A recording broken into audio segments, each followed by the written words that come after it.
The majority of the following footage has never been seen before. Police became involved in the situation after 27-year-old Brianna Williams made this 911 call around 7 a.m. on November 6, 2019. What's going on? I do not know where my daughter is. Did she run away? No, Where was she last seen? she was here with me. What was she wearing? A purple shirt and like pink pajamas, like a t-shirt. She was The pink, the pink? again? Okay, just stay on the line with me. Do you know where she could have gone? No. Have you checked? Like she just came home. I just picked her up on Halloween night. She was with my mom in Alabama. Okay, have you checked the house? Yes. Okay. Did she have a favorite hiding spot in the house? Like under No. the bed? I checked on her there. Let's check again. Go to her bedroom. Let's check her closet. Nobody else in the house has seen her? No, it's just me and her. Are you in her room? Okay. Check under her bed again. This entire interaction was odd, but thankfully, officers soon arrived on scene and were able to begin trying to piece together what exactly was going on. You call, man? All right. Okay. Is this your address here? All right. Hey, tell what's happening.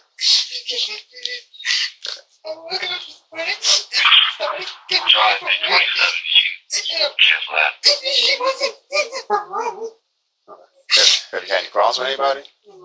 Okay. Anything unusual? Okay. Do you live by yourself? Okay. The father of the child? He's not in our life? Good. I'm sorry, father of the child? He's not? He's here? Alabama. He's in Alabama. Okay, so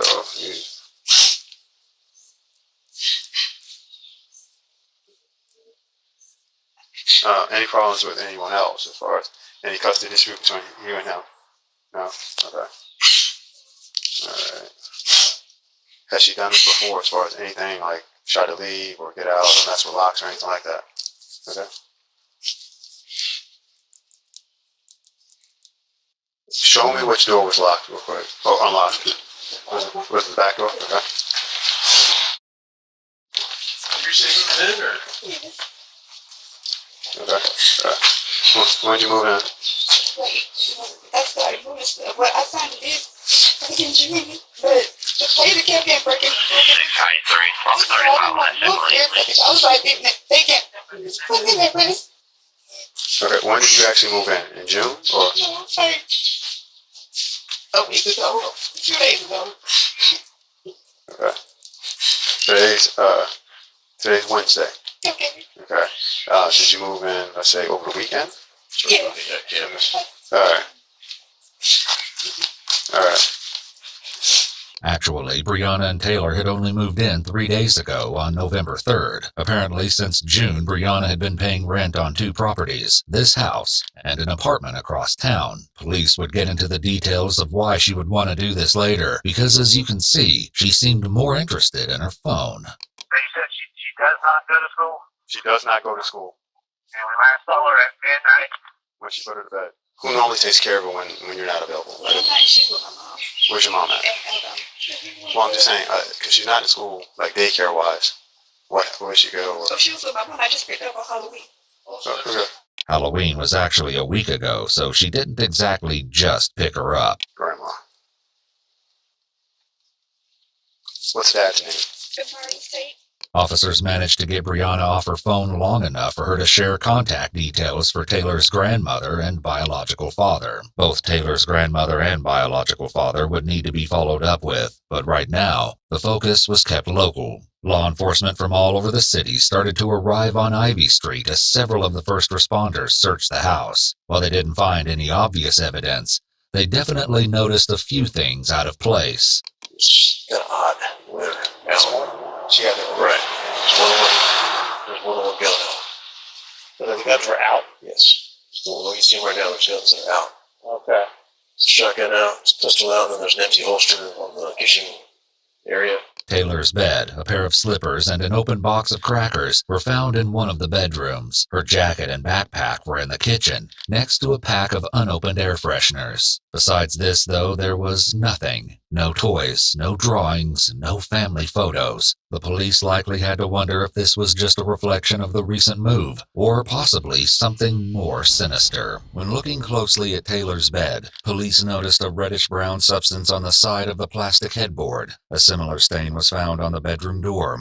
Fearing it could be blood, they did a quick field test called hemodent, which tests for the presence of mammal blood. The result was negative, but the officers would keep the stain in mind as the investigation continued. Investigators looked through every inch of the house, but didn't find the little girl. Besides being unlocked, the back door showed no signs of forced entry or other damage. Back outside with Brianna, the officers thought of another place to search.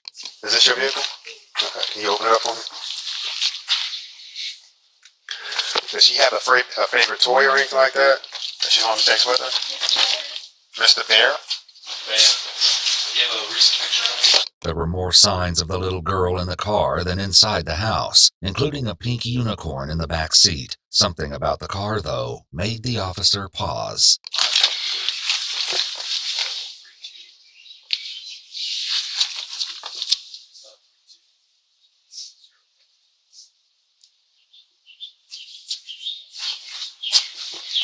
For some reason, the officer felt the need to give the car a sniff test. When looking inside, police also found some cleaning products and a pair of women's sneakers covered in plant matter. They also might have noticed that while the body of the car was cluttered, the trunk was almost perfectly tidy. Unfortunately, the police wouldn't know the significance of this until a more in-depth search of the car was conducted. For now, it was as if Taylor had simply vanished into thin air.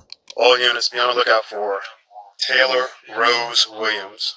Bravo Foxtrot, approximately 3 foot in height, 50 pounds. She was wearing a pink and purple t-shirt. Determined to find Taylor, the police launched a neighborhood-wide search effort. Ivy Street, as well as multiple adjacent roads, were taped off. Canine units were deployed to track Taylor's scent, but were unsuccessful. Even a helicopter was used to canvass the area, with an equally frustrating lack of results. An Amber Alert was sent out, asking people to be on the lookout for Taylor. Unfortunately, the first attempt used the wrong name, claiming that the missing child was named Brianna. This was corrected in a subsequent alert. This is a picture of the young lady. You ever seen a little girl here? Never seen her. I saw him the other day, but I never seen a kid. I've Never saw a seen kid. a little girl. Huh. All trash pickup was halted for the neighborhood. Any refuse that had already been removed was recovered from the trucks and spread out for police to comb through. This would eventually provide the most promising lead, but it was just going to take time and a strong stomach to find it. It would take quite a while for officers to find anything of substance as they canvassed the neighborhood, though. So for the time being, the investigation proceeded in other directions, too. Brianna was brought in for an interview, and police hoped she could give them a better idea of how her 5-year-old daughter managed to apparently drop off the face of the earth. The following footage has been analyzed by a qualified team, including a licensed professional counselor, a former detective, licensed polygraph examiner, and former hostage negotiation commander and instructor, and a certified crime scene investigator, certified instructor for the State of Florida Commission on Criminal Justice Standards, and a graduate in crime scene investigations for violent crimes.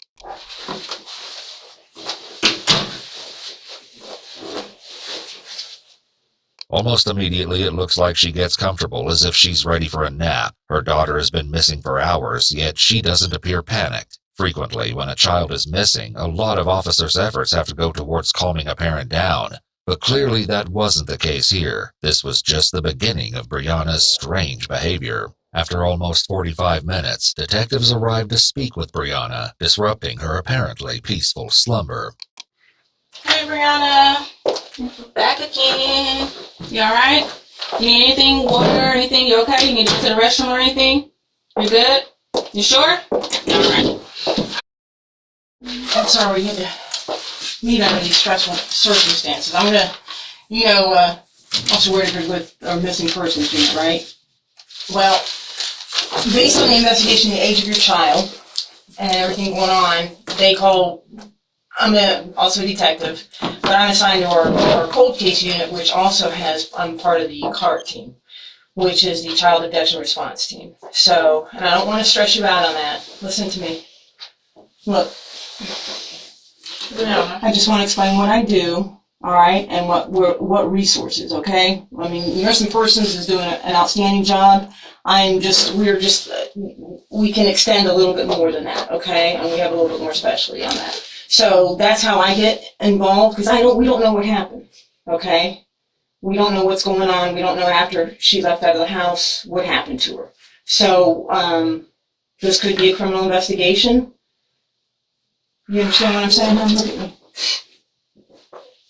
Listen to me, okay? We're doing everything we can. We got everybody out there looking for her, okay? We've got everything going, but I want to make sure we cover everything. As detectives continued to speak with Brianna, officers worked relentlessly and spoke with the residents in the vicinity. Something going wrong? She's missing. The little girl supposed that lives here is missing. You remember seeing the little girl here? Never seen her. Never seen her. You're the same person that said that. So. And how long have they lived there, you said, do you think? Just an estimate, a week, month? I've seen her coming and going. I've never seen her physically, but I see the car here coming and going. Like this whole weekend that passed, nobody was here. That car was not here. This whole that weekend? car just got here at least like 2 days ago, if that. Right. Morning, sorry to bother you. Hey, we're looking for a little girl. Have you seen a 5-year-old wearing pink and purple, short fro? Never seen her before. No, I don't think I've seen her at all. After these introductions, Brianna was read her Miranda rights, though she wasn't under arrest. Okay, so Brianna, like I said, we were going to talk to a lot of people today, and let's just start from the very beginning. Okay? So my alarm, You got to speak a little bit louder so we can hear you. my alarm went off at 5:30, and I got up like around maybe like a little before 6. And then I just went on here and started getting dressed because it's just me and Taylor in the house. She gets up, even if we're not going anywhere, she's like, where we're going, like, okay. So I didn't bother, mess with her because I know eventually she's gonna get up and start getting dressed. And then I went over to the kitchen, and then I noticed that the back door was open. I'm like, we're not open, but it was unlocked. I'm like, why is the back door unlocked? And that's when I went to her room, and she wasn't in there. As the officers continued their interviews, one of the residents had curious information to share. He left out of here about 5:30, 6 o'clock this morning. And right when they started putting up the tape and all. That's a black now? Yeah. He's in his about 20s or 30s, maybe late. He's been living here by himself. And this place is a mess. Black male 20-ish. Probably about 28. But yeah, this place is a... The officer ran a background check on this suspicious individual who lived near the house where Brianna and Taylor just moved. As this was happening, investigators continued to gather more information from Brianna. It was almost 7 o'clock. Okay, so then you went into her room and you saw that. She wasn't in her bed. Mm-hmm. I looked under, well, she got a little baby bed, so she can't really fit underneath it, but I looked underneath it anyway. I checked her closet, then I went in my room and looked underneath my bed. I know she wouldn't come in my room, like she's very well mannered, like she'll knock or, ask to come in. Okay. And I checked in my bathroom, I checked my closet, she wasn't in there. So then I just started checking the cabinets, and she wasn't in there either. Like, okay, I'm gonna go outside. And I checked my car just to be, be sure that, I definitely didn't leave her in the car. Okay. So I looked underneath the car, she wasn't there either. Note that there's no real emotion in Brianna's voice as she talks about looking for her child. Okay, and then what? And then I called 911. Okay. I can't find her. Okay. What time did you see her before then? It was like around midnight. Brianna said that Taylor put herself to bed around midnight. While this wasn't impossible, the late hour and Taylor's alleged independence likely struck investigators as unusual given her age. However, this was nothing compared to the strange turn Brianna's story took next. Did you check on her prior to you going to sleep? No. Okay, so you assume that she was asleep? Okay. Did you hear any noise coming from her room or anything like that? Not from her room, but there were like, I can't explain it. Like there were like when dragging something or you moving something, but it was coming from upstairs. And either way, like I just grab my gun and walk around to make sure okay, there's nobody in here. Coming from upstairs of the house that you're in? And there are no stairs. That's the part that I didn't understand, but it definitely sounded like it was coming from the roof. Okay. Did you wake up hearing this noise? Yes, like the little whatever noise it was. It sounded like it changes. Like sometimes I can hear like near where I sleep. Sometimes it's like back towards the kitchen area. Okay. And it sounded like dragging noise? Yes, it's like somebody's moving something or walking. So you said you grabbed your gun. So you have Yes, a gun? I grabbed my gun and. Did you check the house? Yes, I walk around the open spaces that I know people can come in through. And I didn't see. Did you go outside and check? I didn't go. Okay, so you just checked around the house? Yeah. Did you go in your daughter's room at that time and look at it? No. Okay. Brianna said that she didn't see anything amiss when she searched the house and that all the doors were still locked. Still, if she was alarmed enough to arm herself before walking through the house, it makes no sense that she wouldn't take a few seconds to check on her sleeping child. Some of the officers and residents shared a similar sentiment. I hope they exhausted the parental angle. You know what I'm saying? Knocking on every door we can. Well, what kind? Okay, now she was missing since midnight. Yeah, purple PJs on. The back door is probably open. Why mother don't check on the child? My son and grandson stay with us, and my son is 36. As a habit, I go right past his room to make sure he's still breathing. Right. So, if you heard the noise, why did you say you didn't go into her room? Because I had a gun. I didn't want to go up in there again.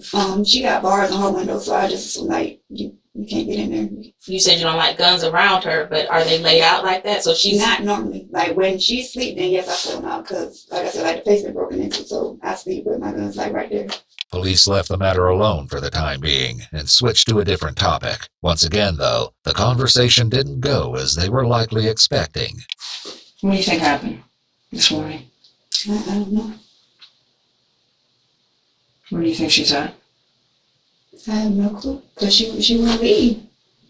And I don't even know, like, did they find this for there? Because she wouldn't go anywhere without that thing. What? This little pink teddy bear she calls him Mr. Bear. The Mr. Bear angle was potentially helpful, as it was something the searchers could keep a lookout for. By this point, police were likely realizing that something was seriously wrong. What that was exactly remained to be seen. Where were you staying prior to this address? The Southside address. And how long did you live at the Southside address? We were there for like a year and a half. Okay. And why were you moving? Because I wanted to move to a different area. Like, I always do this. I did this in Virginia. Like, I lived in Norfolk, and like a year later, I moved to Virginia Beach. Okay. It's out of habit. I just like to move. So when was your lease up at the Southside address? In May. So your lease was up in May, but you were still living there? Yes, it was up. It went to month. Because I was supposed to put in a notice. They wanted a 60-day notice, and I kept forgetting to put it in. Brianna also said that as she was preparing to move to the house on Ivy Street, a large problem with the residents became evident. But I was actually like trying to prepare to move out, and I went back like around the 4th of July. To which? Like to the Ivy place, and that's when I saw like the back door was open, and like somebody had moved the refrigerator outside. So I called the property manager, but I thought maybe, he was like renovating or something. He didn't tell me, but he was like, no. So he went ahead and changed the locks. So for 6 months, you had 2 residents. Yes. What 3 days ago made you need to move urgently if you were there if you had both places for 6 months? That was the day that I actually was like able to find movers, because that was the whole issue. I was like, I didn't, which company am I going to go for? I had been asking around. It was like, just ask people from work. It's like, no, I don't want to ask people. But you found someone from Craigslist, right? Yes. Which you say you do everything from Craigslist. A lot of majority, things. So why hadn't you done that 6 months ago? Just never crossed my mind. Police would come to find that many things concerning the investigation didn't seem to cross her mind. What they would find when they searched her other residence too would leave them shocked. So on Sunday, you get a hold of movers. Yes. Okay. Did they take everything? Just the big things. Why didn't you, if you were paying them, why didn't they take everything? Oh, cause it was last minute. I hadn't packed everything, like clothes and stuff. Most of the clothes and stuff is still there. Okay. So what was the urgency? Why couldn't you wait to find a mover once you had everything packed up and ready to go so that you can move everything in one go round? I didn't even think about that. We're going to call the movers. We're going to call your mom, and we're going to verify some information. Okay. You know where this is going to lead to? No. Okay. So the movers, it was pretty abrupt. You needed to be out of that house that day, Sunday, according to the conversation that one of my partners had with the detective, with the movers. Mm-hmm. Okay. What was what was the urgency? It wasn't urgent. According to the movers, it was, I had to be out today. I didn't tell them that. Okay.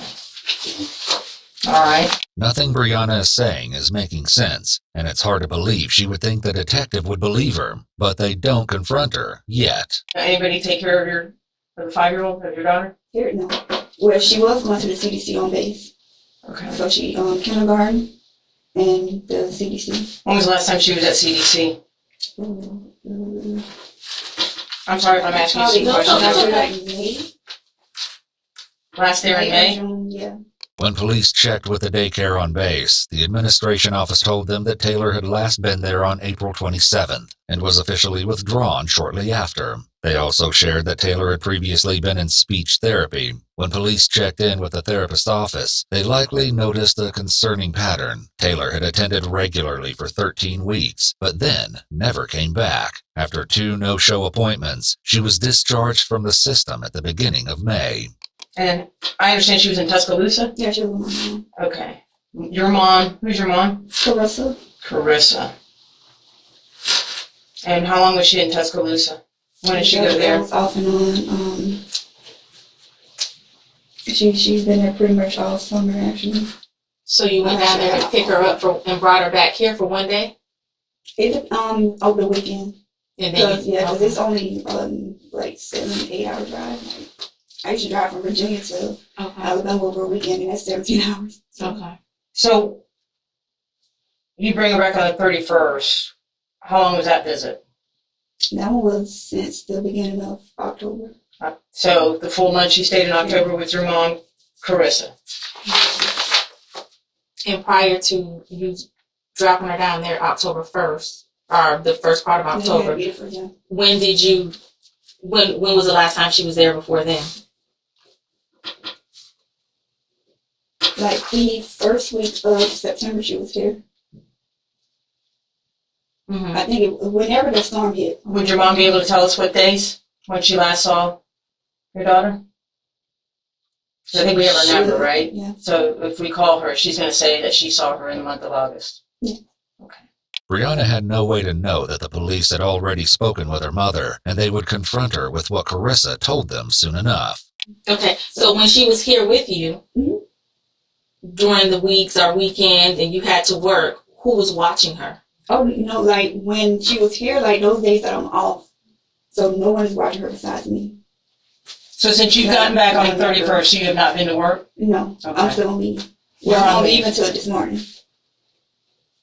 How long have you been on leave? It's been since October the 29th or 30th. The 28th? I'm not sure. You would take her to your mom every time? Yes, or I just leave her there. That's why I was like, I couldn't, the back and forth, and I didn't want anybody else watching her. Like, I don't know people here like that. But you were going to take her to the lady you met on Craigslist today to watch her? Okay. When searching Brianna's phone, police had come across communications between her and the woman she'd found on Craigslist to watch Taylor. When police followed up with the woman, she told them that Brianna had texted her this morning to say her services wouldn't be needed after all. This was only one of the many discrepancies police would find in Brianna's story. You said your hours changed, so did you change positions or your job title or what? No, just the hours. What is the norm? What is it supposed to be? Oh, I don't know the rotation. You don't know your rotation at work? Not the duty hour rotation. So you don't know, you couldn't tell me right now when you were going to be on call next? If I had my planner, I could, but no. My planner or my phone, put them in there. So I think Friday would be the next time I had to do it because I was on leave. So. Standing duty was part of Brianna's job as enlisted Navy personnel. This tended to be a 12-hour shift, once or twice a week. The fact that Brianna didn't know her duty schedule, especially since she claimed she would have had to arrange childcare whenever she was scheduled, was odd. However, this paled in comparison to what police were about to reveal. They called your mom. She hasn't seen your daughter since January. Yeah, she has. Okay, why would she say that? October. Why would she say that? This is Carissa. This is your mom. That's my mom. Why would she say that? She would not say that. In a subsequent interview, Carissa Williams repeated what she'd told investigators that day on the phone. The implications were spine-chilling. Please note that the police department made redactions to remove Taylor's name from the recording. So you hadn't heard from her in 2 years, hadn't talked to her? Prior up to that, yes. So out of the blue, in 2 years, she called you? No, it didn't go quite like that. Well, tell me how it went. Yeah, he didn't bring it in my personal business. It's hard to imagine anything more personal than a missing grandchild, but Carissa still seemed reluctant to go into detail about what she knew. I want you to understand the severity of what we're doing. I know. Okay? Yeah. And with me wanting you to understand the severity of what's going on is, I don't care about anybody's personal life. We are going to find, and whatever happens, whatever gets in the way between us finding, we got to deal with it. Mm-hmm. That's not a threat. That's a promise. Have you had any conversation with her about telling her commanding officer anything as far as you, if he calls you, that she was coming to get? That's the part that I didn't get. That she did. This was just last week. Tell me about that. Now she did call whatever day that I want to say it was Halloween. I want to say it was actually the day of Halloween. So that's Thursday, 31st. Yes. She told me that if he called to tell him that she was down to pick me up from me for Halloween. Mind you, I haven't seen it in 2 years. So I'm thinking like, well, okay, she just met this new guy. Maybe she, took a little time out to go meet him or whatever, and she just used that lie to get away. But I couldn't tell you. She said, so I'm like, matter of fact, I asked her that day. I said, well, what's doing? She said, oh, she in the back seat. So I'm like, okay. But she never did put on and say, hey, I never did say anything.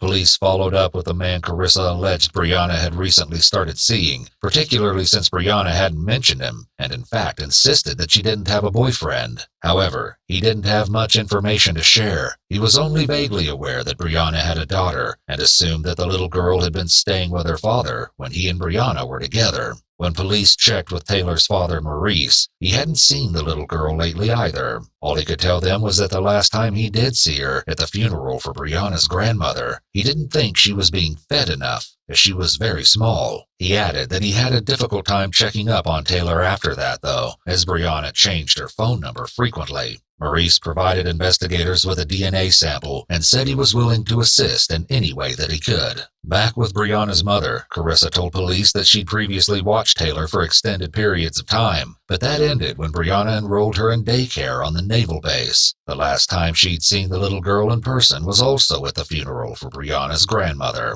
Police weren't ready to believe Carissa just yet, however, due to some interesting evidence recovered from Brianna's phone.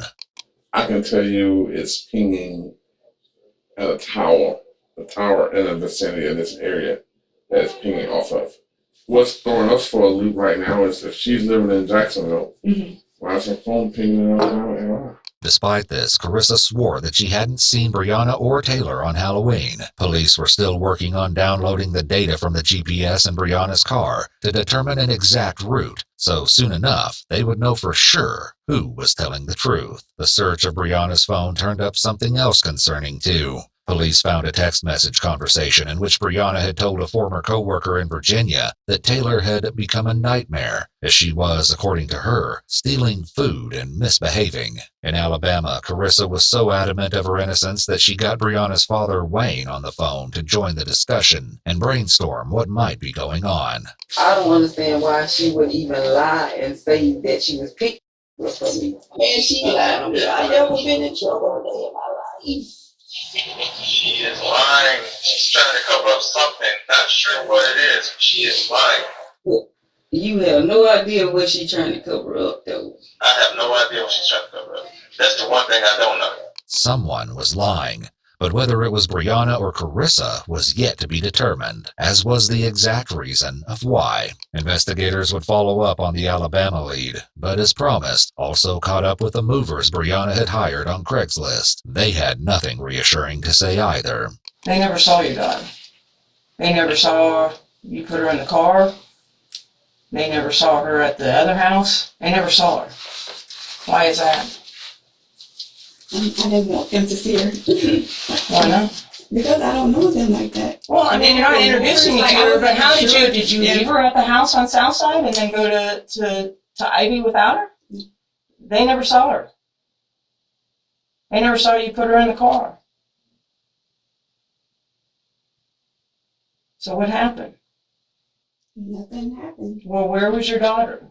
She was with me. She wasn't with you. Yes, she was. The two movers are saying that they never saw.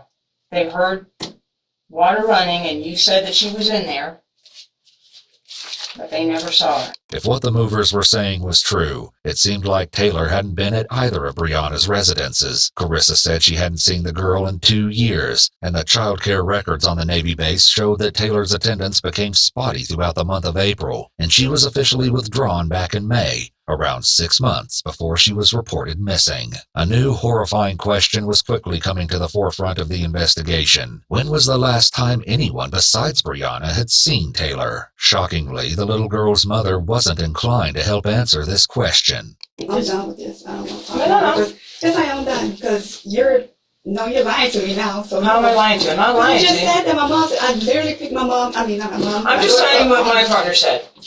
And I'd like to explain to you, but I don't know where to get that from, because I literally went down there. Do you want to talk Halloween night? Do you want to talk to the detectives I spoke with her, and then you get that? Find out what the information they gave? I'm done with this, because I don't know where this is going, but no. Like, it's the second time this has happened. Like, some other lady was like saying stuff that I didn't even say, like she was twisting my words. Like, no.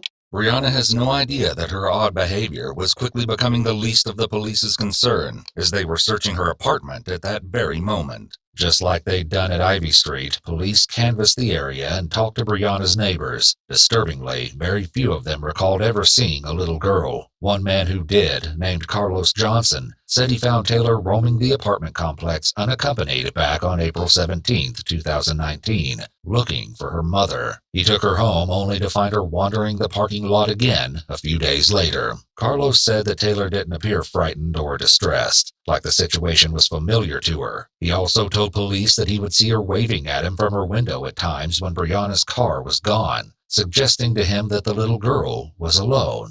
If police thought this was bad, then they must have been horrified when they entered the apartment itself. From the outside, Brianna's apartment was unassuming and looked just like any of the others in the complex, but as soon as the door was open, it was clear that something awful had happened inside. The entryway to the apartment was filled with trash, as was the kitchen. It was so cluttered with random items and refuse that it was nearly unusable. The living room was not in any better condition, having been taken over by a heaping mountain of trash and personal belongings. It seemed no effort had been made to separate the two categories. There were children's toys and clothing included in the mess, most stained with what appeared to be feces. One of the toys in particular probably stood out to police, thanks to Brianna's description. A pink stuffed animal was found in the mountain of refuse, possibly Mr. Bear. The toy Brianna said Taylor refused to go anywhere without. Police would face a heartbreaking reason why Mr. Bear was there as they searched more of the apartment. Bleach and urine remover, along with more air fresheners, were also found in the apartment. If police thought the living room and kitchen were in bad condition, they were in for a shock when they entered the master bedroom. Police had to move more trash and soiled belongings to even gain entry into the room.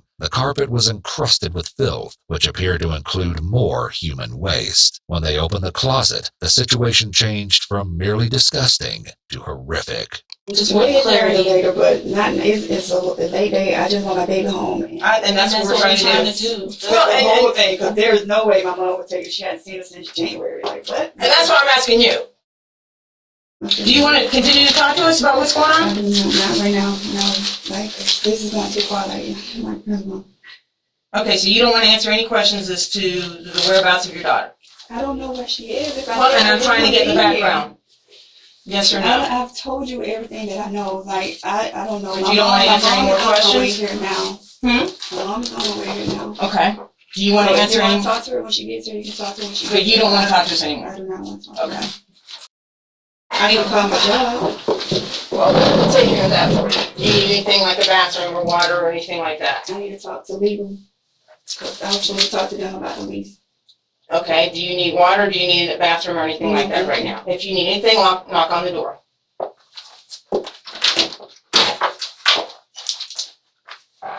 The detectives would revisit Brianna in a bit, but went to check in on other aspects of the investigation. By this time, it was no longer just the Jacksonville police involved in the search. They'd been joined by the Jacksonville Sheriff's Department, the Alabama Bureau of Investigation, FBI, and even the Naval Criminal Investigation Service, or NCIS. Additionally, the neighborhood canvass around Ivy Street continued the whole time Brianna was at the police station. Just before 10:30 p.m., officers in the area ran into a surprise visitor. What's their relation? Father. Okay. All right, give me 1 second. In short, and the sergeant really, we don't have much to say right now.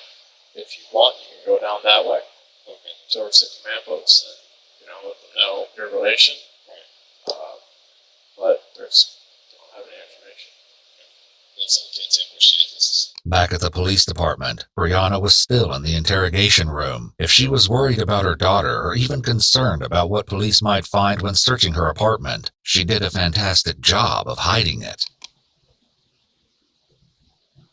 She was left waiting but found a few ways to help pass the time, including fixing her nails, redoing her hair, and going to sleep.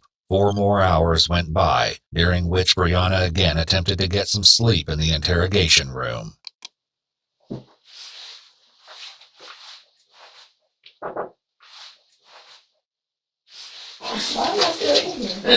I'll get some answers for you. You're just gonna have to need your patience for now. We're all kind of sitting around and working diligently. We're not really sitting around doing nothing, but I'll get some answers for you. Okay? My commandos?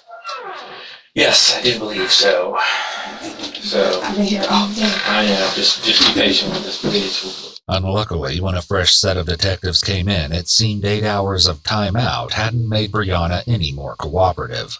Hey, Ms. Williams. Hey, I'm just Deborah. This is Detective Deborah. A couple things we need to go over with you real quick. You're gonna be free to go. However, you're not gonna be able to go back to Ivy Street or Southside tonight, and we still have your phone. So who do you need to contact, or can we take you somewhere, or what do you what's the best option for you? I can get a room, but my wallet is at Ivy.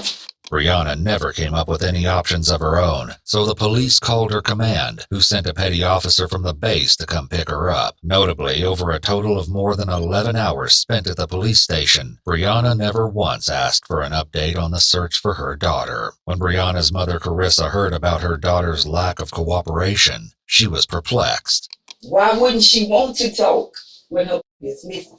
You know her better than I do. Because some of the things, I can't even say some of the things, a lot of the things just not adding up to me. We can agree on that. Investigators also asked Carissa some questions about Brianna's personality in general to see if it would help make sense of her odd behavior. How is she? Is she like an emotional person? Do she shut down? Does she feel like it's getting too much? No, I'm just saying if something traumatic happened, is she one that's going to show emotions? Use an example, your mom's funeral. How was she doing that? Well, she didn't cry. Yeah, she didn't cry. No. Brianna was reportedly very close to her maternal grandmother, who had raised Brianna for a large portion of her childhood. The fact that Brianna did not express grief at the time of her death may have stood out to police as eerily similar to her behavior in the interrogation room. Investigators also learned that Brianna was known to visit her grandmother's gravesite in Alabama regularly. So regularly, in fact, that more than one friend suggested the police search that area for Taylor too, and that's exactly what they did. Over the next week, the search expanded from Jacksonville, Florida to the area surrounding Linden, Alabama. Before Carissa's interview concluded, police had one last question for her, probably the hardest one yet. If she did something by accident, would she tell you? I'm sure that's why I wanted to talk to her. The investigation continued on for the rest of the week. The mounting evidence police collected was far from reassuring. None of it, however, led them to Taylor. Growing desperate, police decided to try talking to Brianna a different way. Since Brianna's father, Wayne, had been cooperative so far, detectives asked them to make a controlled call to Brianna to see if he could learn anything. It didn't go well. Yeah, I've been thinking, and I was wondering, anything you can do, anything you remember, that anybody look wrong or anything, you know somebody that might help? Everything I know. You know everything with your phone? I mean, even other than that, but they know everything I know. Okay, what's in your phone? Sometimes, like, what would help us? I don't have anything extra. Like, They literally have everything. like what we need to find. You know what I'm saying? If you tell me that, I can call them. You know what I'm saying? I still got to take the number down and check the K number. I can call him and tell them what to look for in your phone. How am I supposed to know what to look for on the phone? Yeah, but I thought. Man, I don't want to talk about this right now. I'm trying to go to sleep. Like, I don't know what else to tell y'all. Y'all keep calling me and asking me the same questions over and over again. Like, trust me. Brianna's annoyance raises a host of red flags. What she did next, though, stood out the most. You said everything's in your phone, but what else can it do to find? Look, I don't know. Yeah, but shut up on me. I can't believe she hung up on me. Police had better luck when they recruited two of Brianna's closest friends, Chelsea and Dorielle, to also try and make a controlled call. Hey, How you doing? okay? You just been resting today? Yeah, I'm going to work. Go to work. Chief said anything to you today? No. He called and asked if I needed something from the commissary, but that was it. You ain't talked to your dad about it today? No. Yeah, no. Did he go back? Yeah. Is your mama gonna come down there? I have no clue. You're so quiet. You miss us already? No. You don't miss us? I messed up. Just because you're mad. I'm such a damn good. Anything been on your mind today? You had anything on your mind today? No.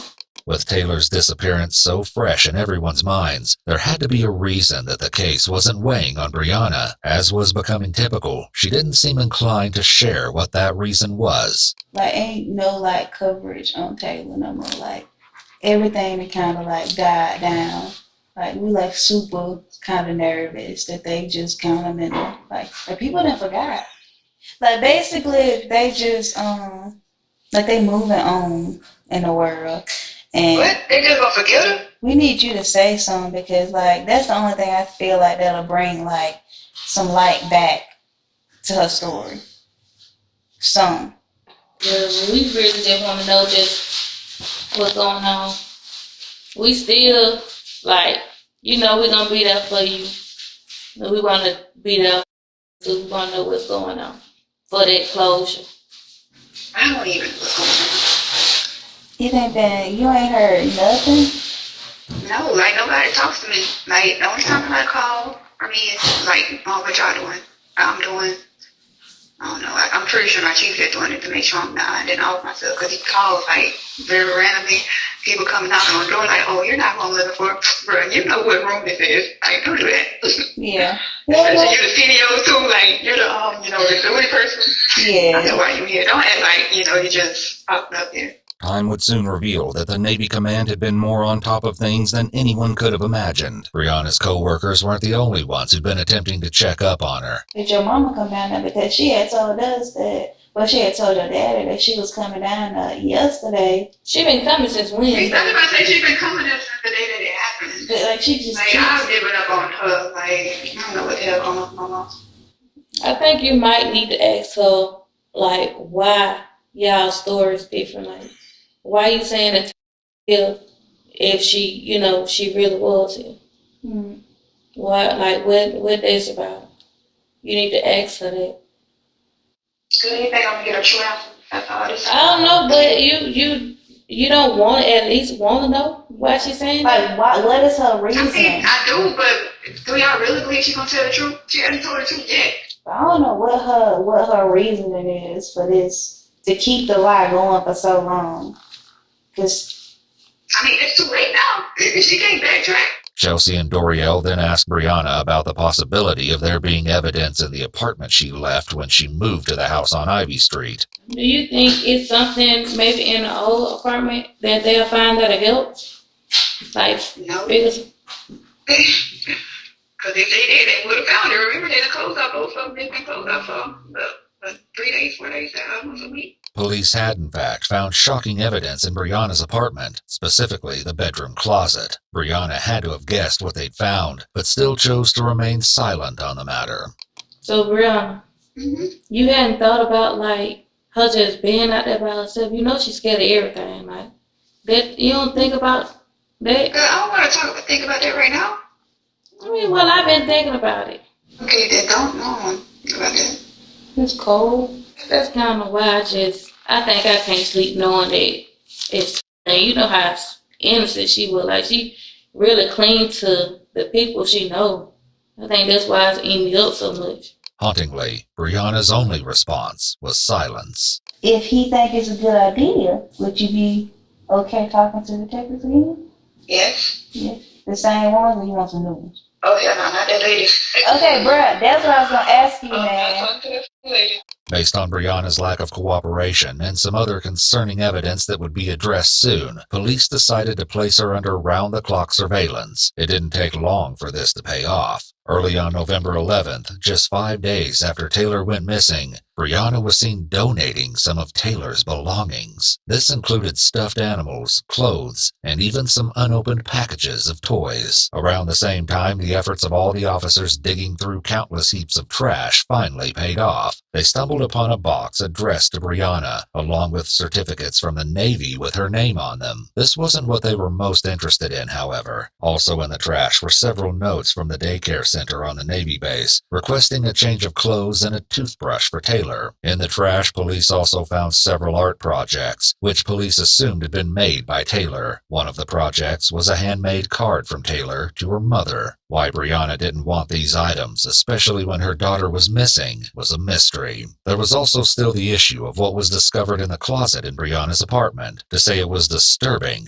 would be a massive understatement. One of the first things investigators noticed was a foul odor emanating from the space. It was impossible to say if this was a result of more feces found inside, or the mysterious stains covering the walls and carpets. It seems a minor effort had been made to control the smell by sprinkling baking soda on the rug. Police took multiple DNA swabs from the inside of the closet, collecting samples from the walls, floors, and each stain. It would take time to receive DNA results, so they also conducted a field test to determine if any of the stains were human blood. Dismayingly, while the swabs didn't immediately indicate blood, many of the stains on the walls reacted when sprayed with luminol. Fearing the worst, police opted to have a cadaver dog brought to the apartment. However, the smell of feces and trash was so overwhelming that the dog was unable to effectively alert. Police resorted to ripping out the carpet from the closet and taking it outside. In the fresh air, the dog was much more effective and alerted on the carpet right away, indicating that at least some of the stains came from human remains. This wasn't the only area that got a response. When cadaver dogs were brought to Brianna's car, they alerted in no less than 3 areas: the driver's seat, the rear seats, and trunk. When police took a closer look at the trunk of the car, they noticed that there was an unknown whitish residue on the interior. They also found a broken fingernail and an air freshener jammed into the trunk lid, which likely came from the package found in the Ivy Street house. The vehicle had a pervasive scent of cleaning chemicals. Despite the car wash, they also located some reddish dirt on the underside of the vehicle that matched the soil on the dirt road in Alabama. There was now no way to deny it. This was no longer a missing persons case, but rather an investigation into a death. Brianna's mother had feared this outcome all along. Well, what's your honest opinion on what you think is wrong? Okay. To be honest, I think she flipped the switch.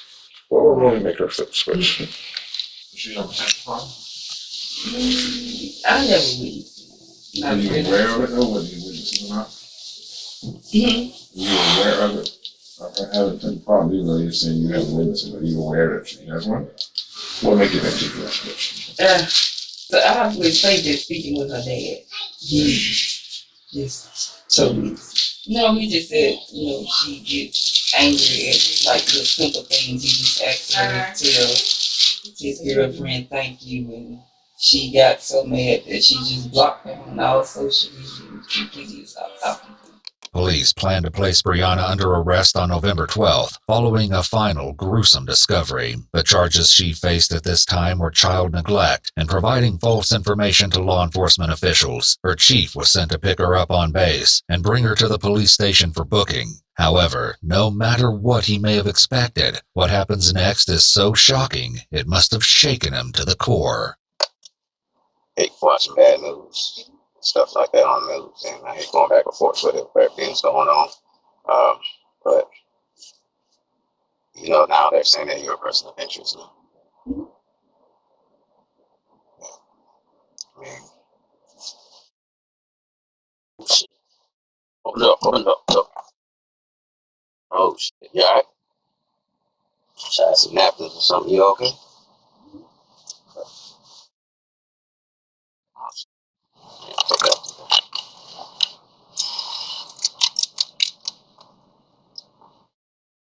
Oh, shit. I don't know why they were saying that.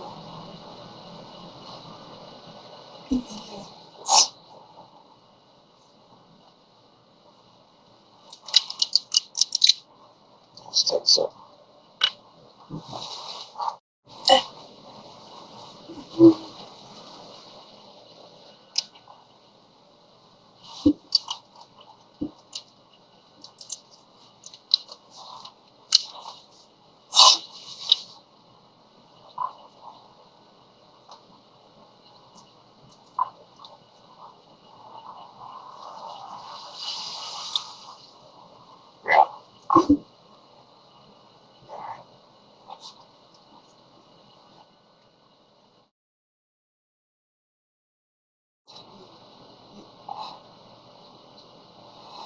It was quickly becoming obvious that something was wrong with Brianna, but the chief could not have possibly predicted how dire the situation was about to become. I don't know why.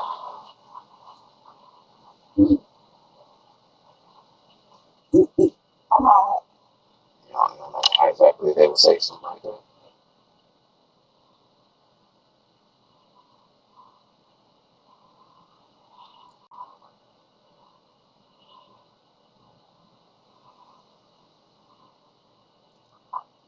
You need to go back to your room later on and everything.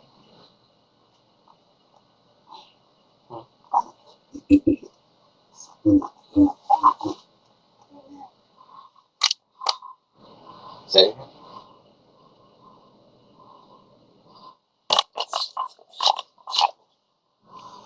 hey, you gotta say something. Say something.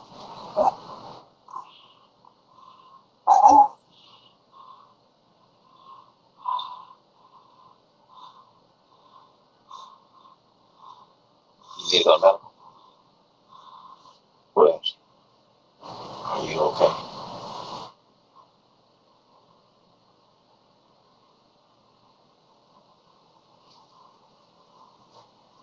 Williams, you need to go to medical. You want me to take you to medical?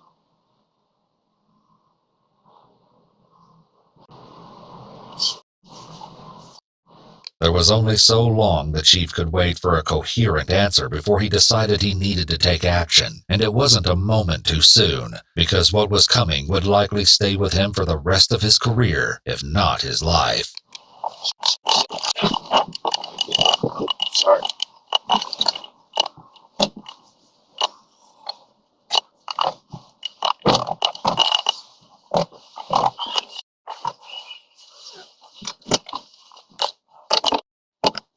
Take it to the ER. All right.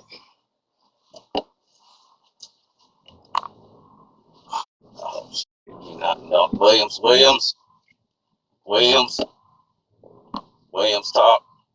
talk to me, Williams, talk to me. Just minutes later, as the pair were en route to the hospital, the worst happened. Faint pulse.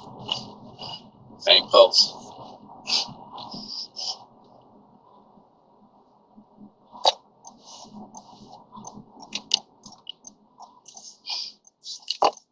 Oh, oh, no, no, no.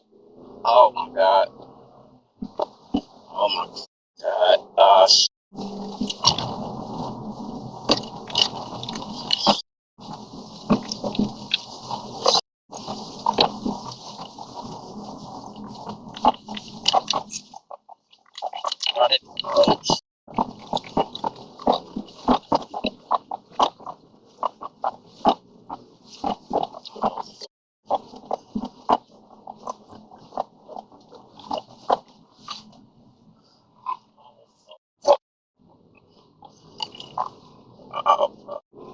No, no, no, no, no, no, no, no, no, no, no, no, no, no, no, no. No, no, no, no, you're not gonna go. No, no, no, no, no. Fuck.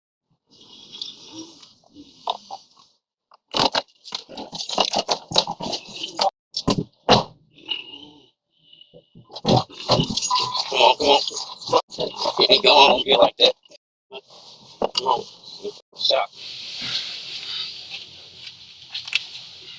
The chief arrived at the Navy base emergency room just moments after Brianna's massive seizure, and she was still deemed to be in critical condition. There was only so much the doctors could do without knowing what was wrong with her. Brianna slipped into a coma and was placed on life support. Her condition was determined to be unstable. While Brianna's fate was up in the air, elsewhere other questions pertaining to the investigation were finally being answered. Police finished downloading the GPS data from Brianna's car. It confirmed what they suspected based on her phone records, showing that she had made 3 back-and-forth trips to the Linden, Alabama area between October 31st and the very early hours of November 3rd. Police retrieved video of Brianna getting gas along the route she took, though it was impossible to tell if Taylor was in the car with her due to the vehicle's tinted windows. They also found evidence that Brianna had stopped at a car wash on November 4th. Security footage from the business didn't show anyone else in the car with her. Most significantly, the GPS proved that Brianna's mother, Carissa, had been telling the truth. The GPS showed that while Brianna had gotten close to her mother's residence, she had not driven there. It also showed that on her final trip to Alabama, she'd spent almost 20 minutes on an out-of-the-way dirt road and wasn't far from the cemetery where Brianna's grandmother was buried. Obviously, police wanted to know why, and assembled a search team consisting of police, medical professionals, and dogs to go and search just outside Linden, Alabama for themselves. The area was divided into quadrants to be excavated and sifted through. While a cadaver dog searched the area, it didn't take long for the investigators to uncover some tragic results. Partially buried in a shallow grave, police found a trash bag wrapped in a shower curtain, containing a children's t-shirt covered in decomposition stains. But it was about to get worse. Just yards away, the first bones and bone fragments were found. Most of the skull was found a short distance away, along with a clump of human hair that might have been Taylor's. The remains had been scattered and seriously damaged by animal activity. As a result, police were only able to recover a small portion of what they suspected to be Taylor's body. However, they would have to wait on DNA testing to prove it, since the remains were almost completely skeletal. Police were pretty sure about how the body came to be in Alabama, but the only person who could confirm their theory was Brianna, and she remained in critical condition. A search of Brianna's quarters on the Navy base led investigators to believe that Brianna had ingested laundry detergent. Once they knew what they were treating her for, doctors were able to more effectively intervene and saved Brianna's life. Once she was discharged from the hospital, she was brought back to the police station and given one more chance to tell her side of the story.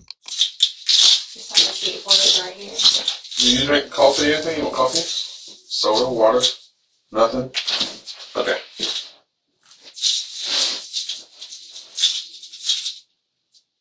Just like before, Brianna quickly made herself as comfortable as possible and appeared to try to go to sleep. This time, though, she only had to wait about 20 minutes before detectives came in to talk with her.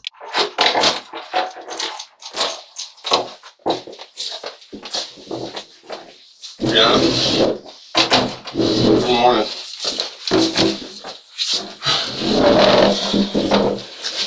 I need you to sit up here and go over some paperwork again, okay? Then I'm going to go over the rest of your rights with you, okay? And I want you to just acknowledge that you understand. You do not have to make a statement or say anything. You understand that?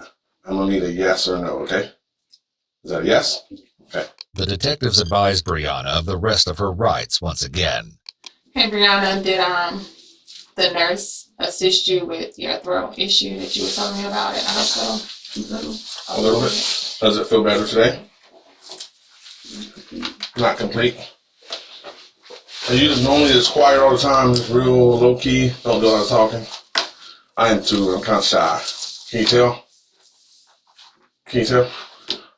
First, we need to have a good conversation, so I'm gonna need you to sit up from that thing over there, stop leaning on that wall, and talk to me, okay? Look at me when I'm talking. We've had an investigation going on for a while. Our investigation has led us to some things in Alabama, okay? And what we need to do today with you is we need to talk about what's going on out there. Now, where in Alabama are you from?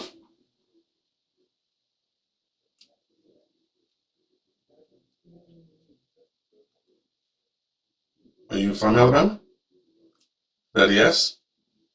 You gotta say yes or no to me, okay? I can't have head dialogues and we can't have misunderstanding. Are you from Alabama? I don't want to talk. You don't want to talk? Okay. You're tired? You don't want to talk? So you don't want to talk to the police at all? Okay.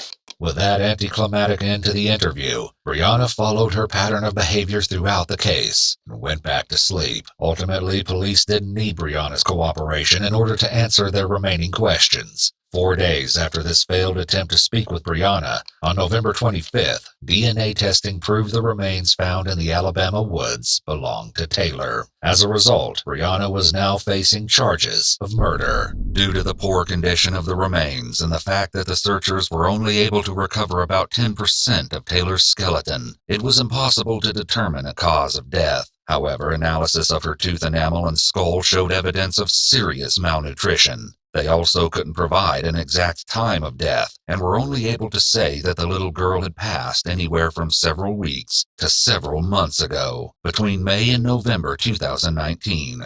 Given that the rate of decomposition is dependent on the size of the human and environmental factors, decomposition can start as early as 24 hours after death or as late as 72 hours after death. In conditions where the body isn't exposed to the sun and is in a climate-controlled environment, it would take at least 4 weeks for the body to begin to skeletonize. In this particular case, Taylor was a small, malnourished child and covered with a plastic shower curtain. This would slow down the rate of decomposition by locking in moisture and protecting the remains from bugs and direct sunlight. The issue of knowing the rate of decomposition in this case is the variable of animal activity, which could expose the remains to the elements at different rates. If her remains had no indication of animal activity, were wrapped in plastic and placed in the shallow grave shortly after time of death, it could take over 30 days to begin to see skeletonization. It's a very real possibility that the little girl starved to death, locked in a closet by her mother and left to waste away in filth. The reason for the stains on the closet walls would remain a mystery, though, without a determined cause of death.